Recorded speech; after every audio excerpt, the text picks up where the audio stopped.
Video notes. Oh, Chris Bazzy, video notes. Boop, boop, beep, boop, boop, boop, boop. Okay. I like the new setup. I do like being at a desk. I like sitting in a chair, having everything here. It's kind of out of the way. You can still use the office. You can still use your desk. Just get on your computer. You can still keep some papers, but I like it. And besides, the drum throne that I had, squeaky. It was just like,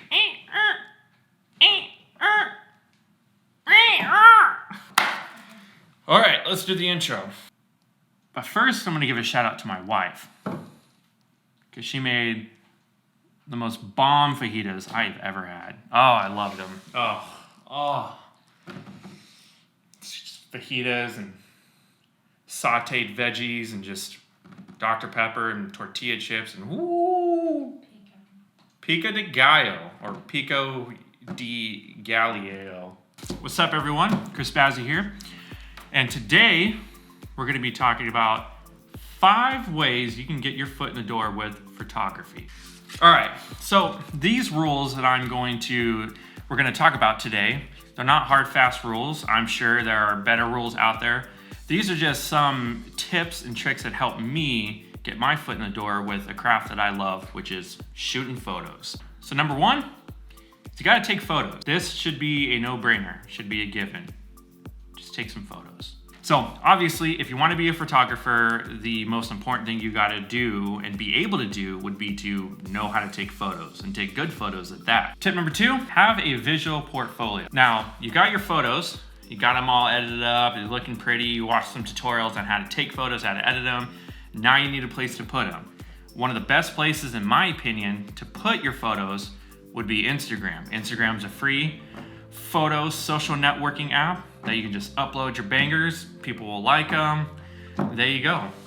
I'm sure there are other places out there that you can put your photos on, and if there is, why don't you comment down below, I would love to look. I'm sure there are other places that you could put your photos on besides Instagram, but to me, Instagram, it's the best. I use it every day, I love it. It makes it easier for me to put my photos on there for everyone to see it.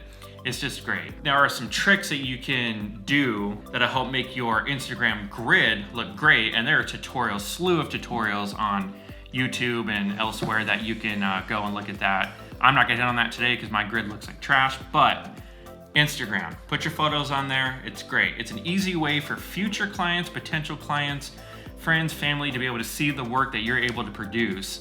And to me, that's great, I love it. It's super easy, simple, free, what more can you say?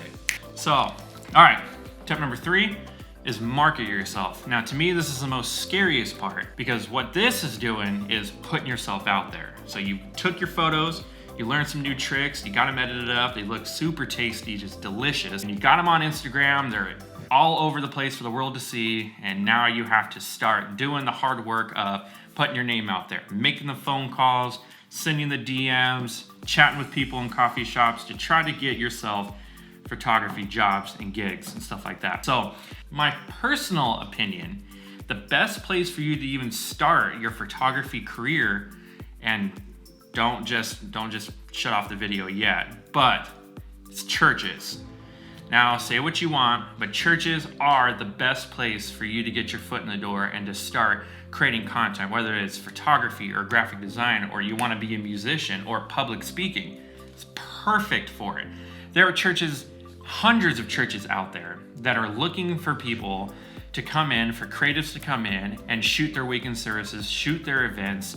And yes, you probably won't get paid for it because churches don't have the budgets for that. But what you get is the experience, and that's just, to me, that's just worth it all. Just getting the experience, using your gear, learning new tips and tricks as you do it. It's just fun. So if you're part of a church, connect with someone there that you may know, maybe a pastor or their creative director or a media director. Connect with them. If you don't go to a church, but your family does, see if you can get your foot in the door. Meet a pastor or connect with someone there or hit them up on social media. And I promise you, the experience is gonna be well worth it. It's gonna be a lot of fun. You're gonna meet a lot of new people, and those relationships and those connections for people, for future clients, they're gonna be there. and it's gonna be great. And when it comes to pricing or setting your price, whatever, there's plenty of tutorials, there's plenty of courses out there that can help teach you to set up your finances and what to charge and what's reasonable and all that stuff. You can just even do a quick Google search of what photographers are charging in your area, and you can do that. But don't be opposed to working for free. I promise you, you won't regret it. Working for free is great. I do it. There's sometimes I just do it because I want to do it because I want to use my gear. Obviously, other times you got to support your family, but don't be opposed to working for free. Number 4, and this is the most important one, this is actually my favorite tip, is don't be a jerk.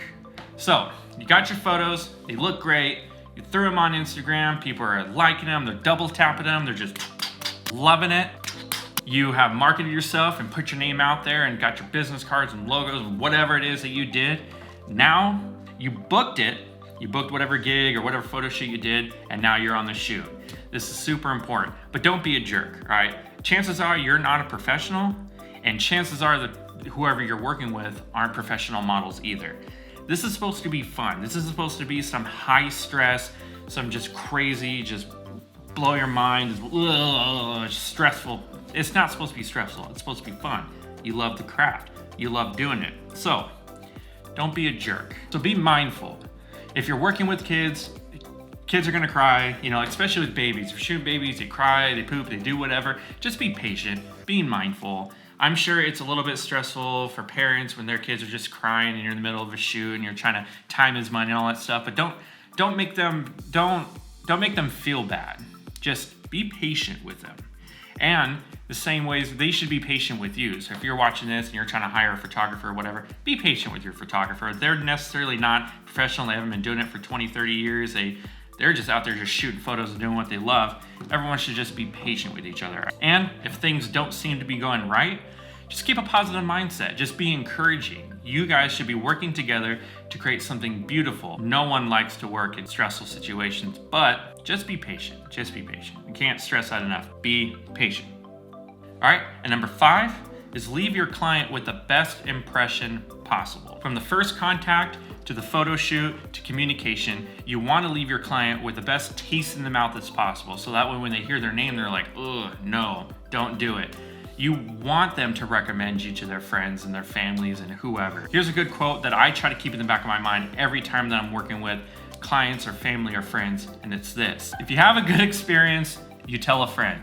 If you have a bad experience, you tell 10. Yes, you act like a jerk, and if you're someone you're just terrible to work with, that person that you're working with, that client, that whoever it is gonna tell people.